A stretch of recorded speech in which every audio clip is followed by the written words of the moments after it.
Bah, tu manges ta pizza sur le palier, toi, maintenant ? C'est parce que quand je suis descendu ouvrir au livreur, j'ai claqué la porte. Avec les clés à l'intérieur. Voilà. Thomas ? Ouais. C'est le Crédit Agricole. Pour vous rappeler qu'avec votre assurance habitation jeune à seulement 6 € par mois, vous êtes couvert en cas de perte de clé. C'est le Crédit Agricole ? Ouais, tout va bien. La nouvelle assurance habitation jeune du Crédit Agricole, 6 € par mois, c'est tout. Contrat assuré par Pacifica, entreprise régie par le Code des assurances et distribué par votre caisse régionale de Crédit Agricole courtier en assurance. Tarif en vigueur au 1er janvier 2023. Conditions sur crédit-agricole.fr. On pardonne moins à une femme de vieillir qu'un homme. Mais la féminisation du métier d'investigation, ça a été quelque chose, je pense, de très positif. Je ne me positionne jamais comme une femme. En fin de compte, je me suis jamais posé la question de l'appartenance à un sexe. Femmes de télé, c'est le podcast qui donne la parole à celles qui rayonnent sur le petit écran. Bonjour, je suis Marie-Amélie Druenne, journaliste à Télé Loisirs. Je vous l'avoue, moi et le foot, ça fait deux. Mais j'ai toujours eu beaucoup d'admiration pour ces femmes journalistes qui ont réussi à se faire une place dans le milieu du ballon rond très masculin. Alors forcément, je me devais de rencontrer Marie Portolano, figure du Canal Football Club et qui a fait bouger les lignes début 2021 avec son documentaire « Je ne suis pas une salope, je suis journaliste » diffusé sur Canal+. Marie Portolano, bonjour. Bonjour. Merci d'avoir accepté de participer à ce podcast. Et donc moi, alors pour commencer, je voulais savoir, femme de télé, quand je vous dis ça, qu'est-ce que ça vous inspire ? Ça m'inspire un renouveau. Il y en a de plus en plus. Je trouve ça très bien. Je pense que c'est même important qu'il y en ait encore plus. Je pense aussi qu'il faudrait qu'il y ait des femmes dirigeante de télévision. Ça, ce serait une nouvelle avancée. Voilà. Très bien. On reparlera effectivement de ces fonctions qui restent encore, ces hautes fonctions qui restent encore peu prises par les femmes. J'avais envie de commencer par le début. Comment tout a commencé ? Qu'est-ce que vous vouliez faire quand vous étiez enfant ? Alors, quand j'étais enfant, je voulais être animatrice de télévision. Ah oui, déjà ? Ouais. Donc ça, j'ai plutôt suivi l'idée bien que joué, j'avais. effectivement. Oui, voilà. Je me mettais assez souvent en scène avec un faux micro. Je racontais que mes parents ont dû, les pauvres, être témoins de dizaines de faux journaux télévisés, que j'écrivais avec mes frères, des faux sujets de télévision, enfin bref. Donc ça a vraiment toujours été quelque chose dans ma vie. Après, quand j'ai un petit peu grandi, j'ai voulu travailler dans le droit, puisque je suis fan, vraiment fan, passionnée des faits divers. Donc, je comptais devenir avocate au pénal. Et finalement, j'ai suivi ma première envie. Et donc, vous avez fait des études de journalisme, tout simplement, ou vous avez quand même fait des études de droit ? Non, pas du tout. J'ai vraiment suivi mon envie. Alors, c'est développé au fur et à mesure de mes années aussi une passion pour le football. Donc, je me suis dit, comment aller au stade gratuitement ? Comment y arriver, outre être dirigeante de club de foot, qui était aussi une de mes premières envies. Et puis, je me suis rendu compte qu'être dirigeante de club de foot, il fallait vraiment beaucoup d'argent, ce que je n'avais pas. Et donc, je me suis dit, il faut que je sois journaliste dans le sport. Donc, j'ai ensuite fait toutes mes études, dirigé toutes mes études vers cet objectif. Donc, dès le plus jeune âge, je vois quand même que vous aviez beaucoup d'ambition, de buts à réaliser. Ça, c'est aussi ce qui vous caractérise, l'ambition. Alors, j'ai la chance, moi, d'avoir une mère qui était haut fonctionnaire, qui est mère de 3 enfants et qui a vraiment une grande carrière dans sa vie professionnelle et donc qui m'inspirait beaucoup. Je la voyais travailler énormément et en même temps être très présente avec la famille. Donc, en fait, je la voyais, je me disais, bon, bah, tout est possible. Donc l'ambition vient aussi de là, c'est les armes qu'on m'a données aussi enfant, les possibilités, me dire que voilà, tout est possible quand on veut vraiment le faire. Alors j'ai lu qu'à 19 ans, vous êtes partie en Afrique du Sud, juste avec un sac à dos, oui, c'est vrai. Avec plein de projets en tête, et vous êtes revenue, et ça y est, c'était une évidence, le journalisme c'est ça, et en rentrant de ce voyage, vous êtes lancée dans cette belle aventure. Alors j'avais déjà envie d'être dans le sport, d'être journaliste de sport, et quand je suis rentrée d'Afrique du Sud, j'avais eu l'idée de tenir un blog de là-bas. Évidemment, une idée que je n'ai jamais concrétisée. Et non, mais oui, je me suis dit, Je savais quand même plus ou moins ce que je voulais faire, et ça n'a fait que confirmer, parce que quand je racontais ce que j'avais vécu, ce que j'avais vu, je me disais quand même le métier de journaliste, c'est un métier où tu concrètement, hein, dans les termes les plus basiques, tu racontes aux gens ce que tu vois. Et je trouvais ça vraiment chouette. Donc le journalisme sportif, j'ai bien compris que c'était une évidence. Ça vient de vos frères, je crois. Oui, vous avez toujours baigné dans ce milieu du football. Donc, il n'y avait pas de crainte à aller sur ce terrain-là? Alors, pas du tout de crainte. Vraiment, aucune.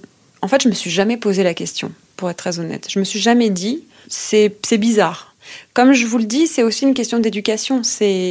On m'a toujours fait comprendre que, quoi qu'il arrive, si je me bats évidemment pour atteindre mes objectifs, j'y arriverai.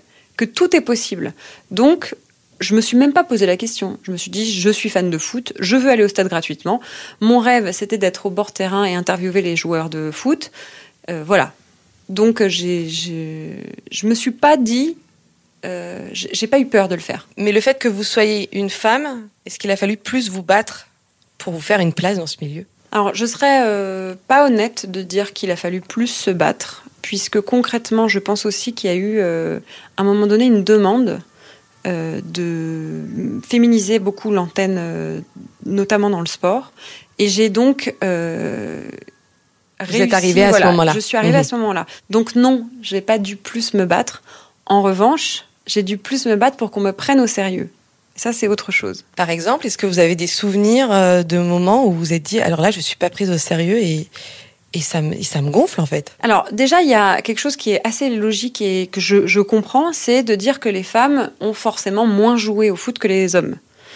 Puisque le foot, c'est clairement un sport de petits garçons dont tous les ados jouent à la récré, etc. Alors, ce que les gens ne savent pas, c'est que moi, je jouais au foot quand j'étais petite, dans la cour de récréation, avec mes copains. J'ai jamais joué en club. Mais donc, c'est une passion qui existe depuis toujours. Le moment où je me suis dit, on me prend pas au sérieux, c'est quand on n'écoutait pas ce que je disais, clairement. C'est-à-dire, mon avis... sur le jeu, sur la tactique, sur les idées, n'était pas un avis qui comptait, puisque je n'avais pas joué, je ne savais pas la tactique, je ne connaissais rien de l'histoire du football, etc. Et donc, c'est à ce moment-là où je me suis dit, bon, il y a quand même il faut que j'arrive à marquer mon territoire.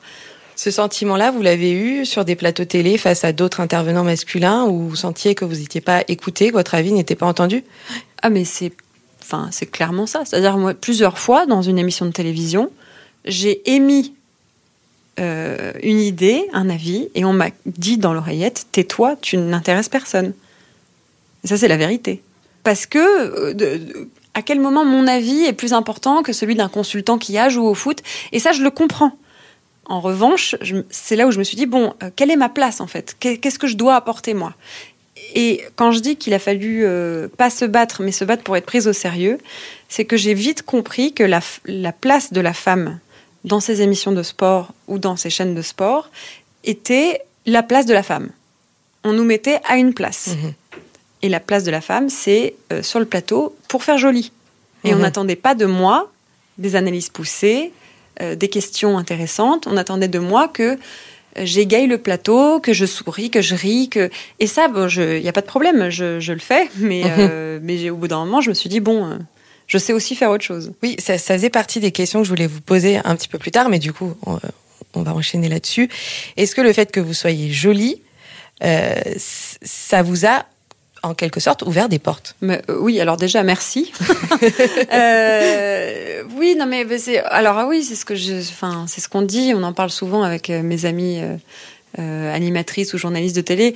On va pas non plus faire semblant. On est aussi choisi, on fait de la télé, donc on est à l'image. Il faut que ce soit agréable, voilà. Donc oui, évidemment. On se pose pas autant la question pour un homme, non? On se pose pas du tout la question pour un homme. On est d'accord. Non, mais un homme n'a pas besoin d'être beau pour être à l'antenne. C'est d'ailleurs un des problèmes soulevés dans le documentaire que j'ai réalisé. Exactement. Alors, vous disiez qu'il avait fallu que vous trouviez une place différente. Est-ce que maintenant, ça devient plus normal d'avoir une femme experte en plateau, une femme experte dans un sport? Alors, il y a quelque chose aussi qui est assez confortable, c'est de vieillir. parce que vieillir est aussi synonyme d'expérience. Donc, effectivement, les gens se sont habitués aussi à moi dans le milieu du sport. Donc, finalement, ma présence était acceptée. Je pense vraiment que la difficulté pour les femmes dans le sport aujourd'hui, c'est au début. Au début, on doit prouver 2 fois plus. On doit prouver qu'on sait, on doit prouver qu'on connaît même mieux que les autres. Voilà, c'est ça la vraie difficulté. Est-ce que vous, il y a des femmes qui vous ont inspiré toute petite? Voilà, vous me disiez, moi j'avais le micro, je faisais des JT. Est-ce qu'il y a des figures féminines où vous vous êtes dit, oh, je veux devenir comme elle? Alors moi, j'étais vraiment J'étais une grande lectrice quand j'étais jeune. Je lisais, par exemple, Les 4 filles du docteur Marsh, qui a été écrit, je crois, de mémoire par Louisa May Alcott, mais je ne suis pas sûre, donc il faudra juste vérifier. Et je me souviens d'avoir lu ce livre à 10 ans à peu près et de m'être dit « Ah, une femme peut sortir un chef-d'œuvre pareil ». Et je trouvais ça fantastique. Après, quand j'ai grandi et que j'ai commencé à vouloir travailler dans le sport, mon modèle était Estelle Denis et Nathalie Iannetta. C'était mes 2 modèles parce que c'était les 2 seuls. Et tout d'un coup, ça offrait un champ de possibles. Je me suis dit, ah ouais, elle le fait, donc ça veut dire que je peux le faire. C'est possible. On va parler de ce documentaire que vous avez réalisé pour Canal+. Je ne suis pas une salope, je suis une journaliste. Dans ce documentaire, vous avez donné la parole à des femmes qui témoignent de situations de harcèlement, de sexisme qu'elles ont pu subir. Pourquoi c'était important pour vous de faire ce documentaire-là? En fait, j'ai eu cette idée après avoir vu un documentaire formidable de Marc Sauvorel et Olivier Dacour qui s'appelle « Je ne suis pas un singe », qui traite du racisme dans le football. Ça a été diffusé sur Canal+ il y a quelques années. Et j'ai vu ce documentaire et j'ai trouvé ça génial. Je me suis dit, c'est super, il faut le montrer, il faut passer par là pour que les mentalités changent. Et je me souviens d'avoir une discussion avec mon mari en lui disant, mais tu sais, en fait, il faudrait faire la même chose sur les minorités. En fait. Donc, les minorités, nous, les femmes dans le sport, on a quand même encore des soucis. J'ai réfléchi à ça, j'ai appelé plusieurs de mes consoeurs et j'ai constaté que la parole était unanime. Et là, je me suis dit, OK, il y a vraiment quelque chose à faire. Il y a vraiment un sujet, ouais. Il y a eu aussi le revers de ce documentaire. Ça a suscité quelques polémiques. Est-ce que vous vous attendiez à de telles réactions? Je m'attendais pas du tout à un tel retentissement. J'ai été vraiment extrêmement surprise. J'ai été même surprise avant la diffusion du documentaire, quand le lien a été ouvert aux journalistes, des demandes d'interviews, d'articles. Je me souviens d'avoir... le documentaire était même pas encore diffusé. J'avais des articles dans le Nouvel Obs, dans Le Monde, dans Télérama, des choses que j'aurais jamais imaginé atteindre. Donc déjà, la première question, ça a été de me dire, ah oui, en fait, il y a vraiment un sujet. Si vraiment ça touche et ça intéresse les gens comme ça, les journalistes, c'est qu'il y a quelque chose. Et c'est qu'il y a quelque chose, en fait, qui est beaucoup plus grand que mon propre secteur, qui était celui duquel je parlais, le journalisme sportif. Donc déjà, j'étais très stressée, j'avais peur des réactions, et ça m'a un petit peu calmée. Le retentissement, ensuite, a été très fort. Il a été d'autant plus fort suite aux scènes qui ont été coupées de ce documentaire et qui ont été ensuite diffusées plus tard. Je ne m'attendais pas non plus à ça. J'ai été gênée par la place que ça a pris. Parce que moi, ce que j'ai voulu faire, c'était donner la parole à des femmes. Et tout d'un coup, tout était réduit à un seul homme. Mmh. Et ça m'a dérangée. Voilà. Finalement, vous parlez peu de vous donnez la parole. Est-ce que vous, c'est des situations que vous avez vécues aussi? Les scènes coupées dans le documentaire, c'était aussi pour montrer quelle était ma part aussi d'expérience. En revanche, ce que j'ai trouvé bien dans les témoignages de mes consoeurs, c'est que je n'ai pas voulu en rajouter parce que je me suis posé la question. Je me suis dit, est-ce que je dois, moi, témoigner? Et en fait, tout ce qu'elles disaient était tellement représentatif de ce que moi, je vivais que je me suis dit, finalement, ma parole est moins importante. Elle réside, en fait, dans chacune d'entre elles. Donc, finalement, je trouvais que ça se tenait comme ça. J'ai mis une voix off, j'ai beaucoup hésité, je me suis dit j'aimerais bien que ce soit que des témoignages, et avec Guillaume Priou qui a co-réalisé le documentaire, il m'a dit non, il faut que tu parles, il faut que tu apparaisses quoi qu'il arrive dans ta voix, faut qu'on te voit, faut qu'on te voit regarder à un moment donné la caméra et dire quelque chose, et donc je pense qu'il a eu raison. On va parler un petit peu, donc vous êtes maman d'un petit garçon qui a 7 ans, je crois. 6 ans et demi. 6 ans et demi. Presque 7 ans. Presque l'âge de raison. Je crois que lorsque vous avez été embauchée à Canal+, vous étiez enceinte de 5 mois. Oui, c'est vrai. C'est assez fou quand même de se dire qu'on vous ait fait confiance, parce que ça peut être rédhibitoire. Ça reste malheureusement encore un sujet, d'embaucher une femme qui est enceinte. Et de surcroît, je vais quand même souligner l'élégance de Cyril Linette et de Maxime Saada, qui était donc... Cyril Linette était le patron des sports à l'époque. Moi, j'ai tout de suite dit... Donc, Canal est venu me chercher. Je venais d'apprendre, vraiment, que c'était quelques jours avant que j'étais enceinte. Donc, je me suis dit, je vais gravir les échelons de l'embauche. Je vais faire mes rendez-vous sans leur dire. Et puis, si jamais ils décident qu'ils me choisissent, je leur dirai. Et donc, ça a duré 3 semaines à peu près. Donc, j'étais enceinte de même pas 1 mois. Et je me suis dit, je ne peux pas ne pas leur dire, parce que je me voyais pas en fait partir en vacances et revenir avec un grand ventre et faire salut les gars, j'avais oublié de vous dire un truc. Et donc, je l'ai dit tout de suite à Cyril Linette. Et en fait, ce qui m'a frappée, c'est la spontanéité de sa réaction. Parce qu'il aurait pu très bien, et je l'aurais compris, ça aurait été injuste, mais je l'aurais compris, dire désolé Marie, on te rappelle l'année prochaine. Là, on a vraiment besoin de quelqu'un qui est là pour toute la saison.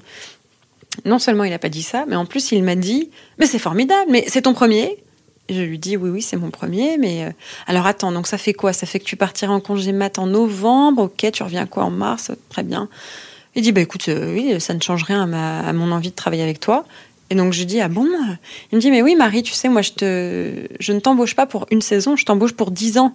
Donc une fois, c'est la vie, c'est formidable, tu vas voir, c'est fantastique, etc. Moi j'en ai 4. Et donc je me souviens la veille, j'avais pas dormi, je m'étais envisagé toutes les situations possibles. Et donc voilà.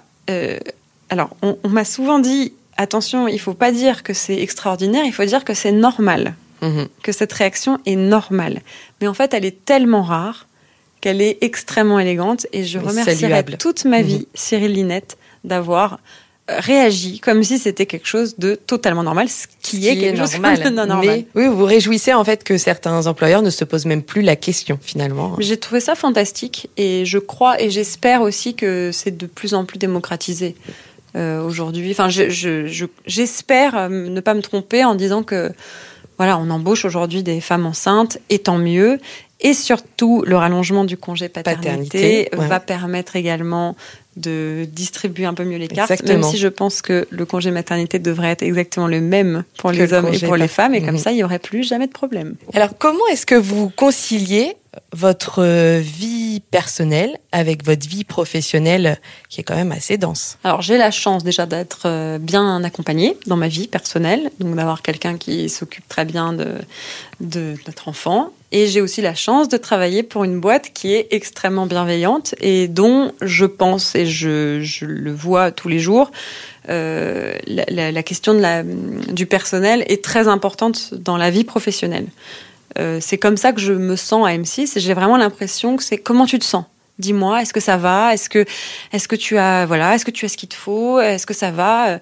Voilà. Donc j'ai la chance de travailler pour un employeur qui aussi est soucieux de ces questions-là. Est-ce que le fait d'avoir un compagnon qui est quand même assez célèbre, c'est aussi difficile à vivre ça personnellement? Alors très honnêtement, pas du tout, parce que déjà parce que moi j'oublie qu'il est célèbre. Parfois, en plus, c'est pour vous dire la vérité, quand il y a eu le Covid, donc ça fait 2 ans, hein, voilà, 1 an et demi, il a porté un masque comme tout le monde dans la rue.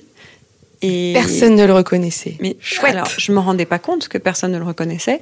Et c'est quand on a pu enlever le masque dans la rue que là, je me suis souvenu qu'en fait, il était célèbre. Parce que c'est là où les gens se sont remis à l'alpaguer dans la rue, etc. Et non, et puis en plus, j'ai la chance surtout d'avoir un mari qui est célèbre, mais qui n'est pas égocentrique. Donc c'est très agréable. C'est-à-dire que pendant à peu près 6 mois, je n'exagère pas, je n'ai parlé que du documentaire, que de M6, que de mon transfert, que de mes nouvelles émissions, que de machin, à quelqu'un qui ne m'a pas dit à un moment donné, bon, ça va, ça suffit, on peut arrêter de parler de toi maintenant. On parle de moi. Parle de moi. Non, au contraire. Il a compris que c'était un moment important dans ma vie professionnelle et il m'a accompagnée à mort. J'imagine aussi que vous faites très attention à ce que vous partagez. À quel moment vous vous dites, là non, vraiment, je veux que ça reste mon jardin secret. Mon fils. Jamais je mettrai une photo de mon enfant sur les réseaux sociaux, par exemple.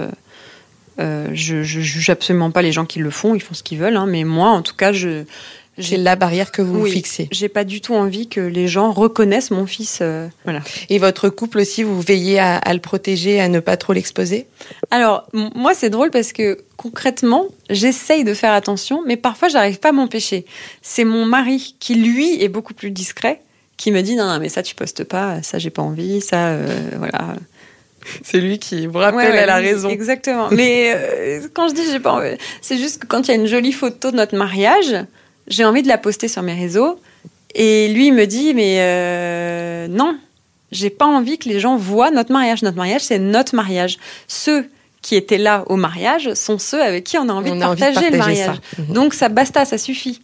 Et en fait, du coup, je l'écoute et il a raison. Il a raison. On va parler de votre arrivée à M6 en 2021. Et oui, en 2021, parce que je pensais Euro 2020 qui était en 2021 et j'étais un petit peu troublée. Alors, il y a eu 100% foot lors de l'Euro, il y a eu les soirées musicales, là, le meilleur pâtissier. Ça fait beaucoup de choses. Comment est-ce que vous vivez ça ? Alors, c'est vrai que ça fait beaucoup de choses. J'ai pas eu le temps de me rendre compte du transfert, hein, clairement. J'ai tout de suite attaqué. Ça a été assez confortable aussi, parce que ça m'a fait du bien de penser à autre chose. Parce que j'ai clairement vécu une année professionnelle très dense la saison dernière. Donc c'était aussi chouette de commencer autre chose. Et surtout, ce qui était agréable, c'est de me sentir désirée. M6 m'a mis un peu sur plein de choses. Et donc, je me suis sentie aimée et désirée, et c'était très agréable. Et là, maintenant, qu'est-ce que vous avez envie de faire ? Donc, le meilleur pâtissier, voilà, c'est une aventure qui va bientôt débuter. Est-ce que vous avez émis des souhaits avec M6 sur ce que vous aviez envie de faire dans les prochains mois ? Alors non, j'ai pas émis de souhaits. En fait, je découvre encore, hein, puisque finalement, je suis arrivée fin mars. J'ai vraiment enregistré plein de choses. Il y a eu l'Euro en direct. Le tournage du meilleur pâtissier en même temps. Exactement. Il y a eu RTL aussi. J'ai fait les Jeux Olympiques. Donc, j'ai même pas eu le temps de réfléchir. Alors, évidemment que je vais pas dire oui à tout et je vais pas tout faire et voilà. Mais je pense en bonne intelligence avec la chaîne et avec laquelle j'ai un très très bon rapport et une très grande discussion ouverte que je vais pouvoir dire ah bah tiens ça j'aimerais bien tester. Mais là comme pour moi là c'est tout ma s'est première enchaîné rentrée. très très vite. Oui. Là on est début septembre, c'est ma première rentrée chez M6 donc je découvre encore les rouages d'une grande chaîne. Voilà. Vous disiez au début de l'entretien que vous étiez passionné par les faits divers. Est-ce que ça fait partie des petites choses que vous avez en tête de se dire et si je proposais une émission de faits divers à M6 ? Alors, il y en a déjà. Et en plus, je trouve qu'ils sont très bien réussis, que je regarde en tant que téléspectatrice. Et en plus, je sais pas si je serais... je pense que je suis une vraie consommatrice, mais travailler dans le milieu C'est pas un objectif. Non, c'est pas un objectif. J'aime bien regarder... Vous savez, c'est comme... parfois, dans le milieu du sport, on se dit « Ah là là, le foot, c'est génial ». Et tout d'un coup, quand on a fait 10 ans de journalisme sportif, on est un peu blasé. Alors, ce qui n'a jamais été mon cas. Moi, j'ai toujours été hyper enthousiaste, etc. Mais je comprends ça. Tout d'un coup, on connaît tout l'envers du décor, on sait comment sont faites les émissions, on sait comment ça marche. Oui, et puis surtout, il manque ce petit truc... Ce recul aussi. Ce recul, voilà. Et les émissions de faits divers, c'est pareil. Moi, j'aime bien les regarder comme je découvre comme je lis un polar, c'est-à-dire ne pas savoir comment ça se termine, quoi. Voilà. Il y a aussi quelque chose qui est très présent encore, et notamment dans le milieu de la télé, c'est les inégalités salariales. Est-ce que vous avez dû vous battre pour votre salaire ? Non. Je me suis pas battue pour être payée comme mes confrères. Parce que je ne connaissais pas leur salaire. Mais non, mais pour de vrai, j'ai gravi les échelons aussi sur le salaire comme n'importe qui. Je pense qu'aussi les jeunes journalistes hommes sont aussi mal payés.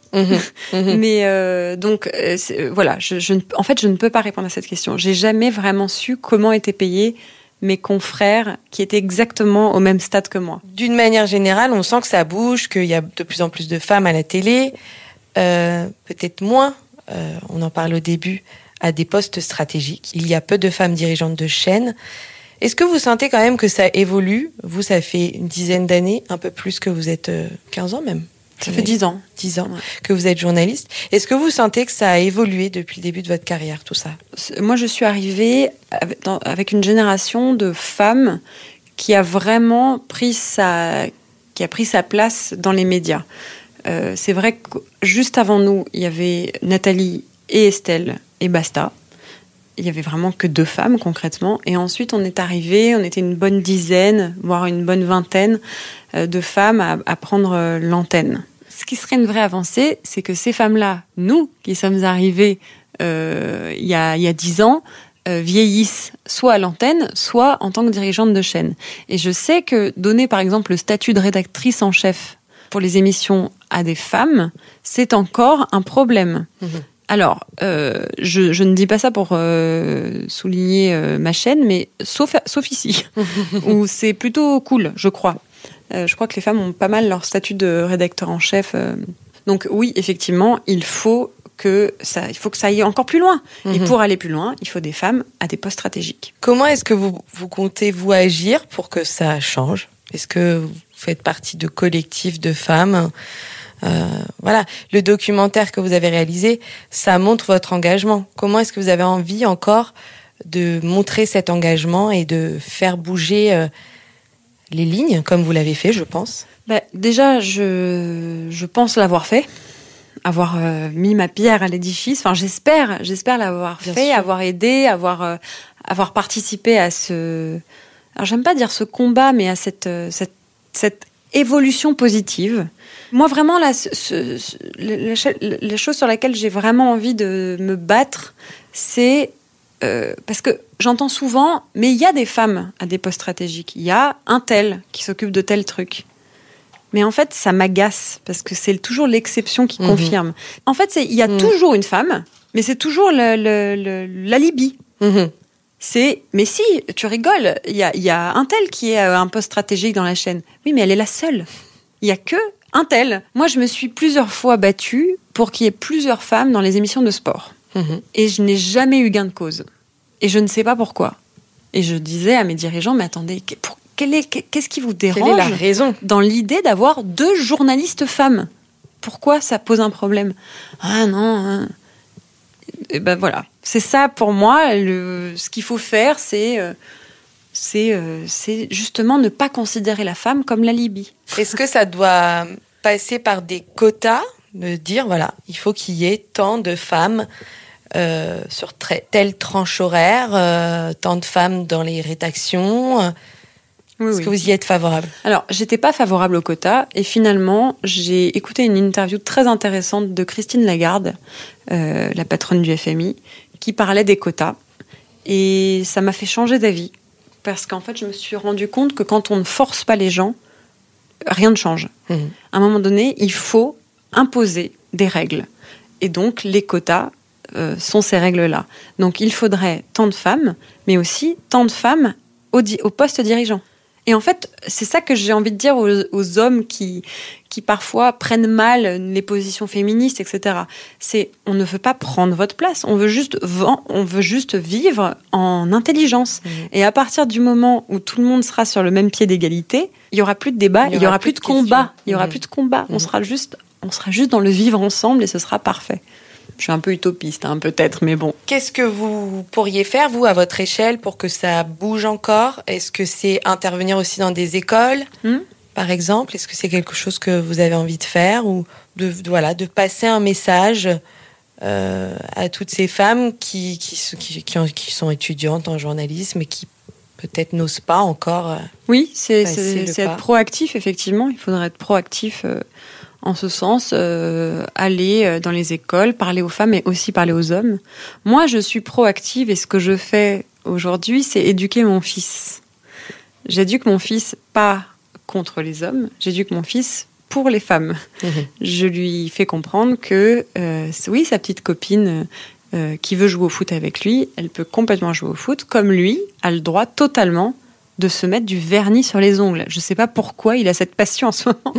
Mais voilà, et c'est normal. Pas, et mets-toi du vernis, et joue avec une poupée si tu as envie. Elle jouera avec ça. Enfin voilà. Voilà comment moi j'essaie de faire changer les choses, c'est d'éduquer mon fils dans la normalité et que. Mais ça aussi, c'est ce qui est chouette, c'est qu'on est quand même dans une génération qui tous nos fils nous verront travailler. Et ce qui n'était pas le cas. Ce qui n'était pas le cas de nos générations. De la génération précédente. Tous les fils qui aujourd'hui ont 50 ans à peu près avaient généralement des mères au foyer. Donc c'est normal aussi, c'est une normalité pour eux qui n'est pas la même aujourd'hui. Donc c'est pour ça aussi que je comprends. Enfin moi je suis pas du tout dans une agressivité. Je comprends qu'on ne puisse ne pas comprendre, mais je ne comprends pas qu'on puisse être réfractaire au fait que ça change. Est-ce que c'est un projet, par exemple, de faire un reportage, un documentaire pour M6 sur toutes ces questions-là, d'inégalité entre les hommes et les femmes, de sexisme? Est-ce que c'est un sujet que vous avez encore envie de porter à l'écran? Oui, pourquoi pas. J'ai bien aimé parce que les dirigeants d'M6 m'en ont parlé assez vite. M'ont demandé quelles étaient mes envies. Est-ce que j'avais envie de faire ça encore ou est-ce que j'avais envie de faire autre chose dans les documentaires? Donc j'ai le champ un peu ouvert. Je réfléchis parce que j'ai pas non plus envie de tomber dans c'est dur de dire ça, mais dans une facilité. Le documentaire a tellement bien marché et tant mieux que j'ai pas envie non plus de tirer la ficelle de cette réussite et de dire voilà, je vais faire ça aussi là-dessus et puis sur les médecins et puis sur les infirmières et puis sur ceux du BTP. Enfin voilà, je réfléchis à comment faire les choses de manière intelligente. Qu'est-ce que vous avez envie de dire à tous ces jeunes journalistes qui peuvent nous écouter, ou cette jeune génération, pas forcément de journalistes, qui ont envie de suivre votre voie? Quels conseils vous leur donneriez? Alors, j'ai beaucoup réfléchi parce que c'est une question que j'avais posée à mes consoeurs dans le documentaire. Quel conseil donner à une jeune journaliste? Et je connaissais même pas moi-même la réponse à cette question. C'est compliqué. Je savais pas quoi dire. Donc, moi, mon conseil, voilà, j'ai un super conseil à donner aux femmes. Mon conseil, c'est de ne pas tout le temps rire, de ne pas tout le temps acquiescer. Faire semblant d'approuver. Il suffit juste, même sans dire quoi que ce soit de désagréable, il suffit juste de ne pas rire. Et en fait, le silence est beaucoup plus pesant pour la personne qui sort une blague désagréable que de le reprendre. Voilà, c'est mon conseil. C'est-à-dire pour les jeunes femmes, si elles sont face à quelqu'un qui fait des blagues graveleuses ou parle de leur décolleté ou de machin, ne riez pas. C'est pas drôle. C'est pas drôle. Donc vous ne riez pas, vous ne dites rien, juste vous ne riez pas, et je suis sûre que la personne ne recommencera pas. Eh ben on va garder ce conseil bien en tête. Alors, je sais pas si ça marche.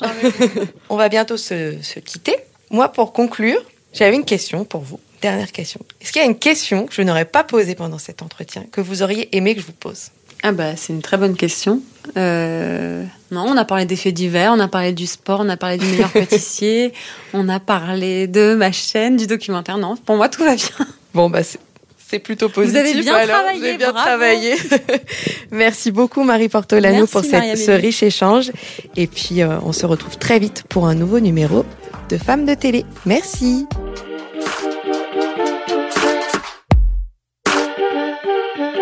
Et je rappelle que vous pouvez retrouver le podcast Femmes de Télé sur Deezer, Spotify, Apple Podcasts et toutes les plateformes de podcast.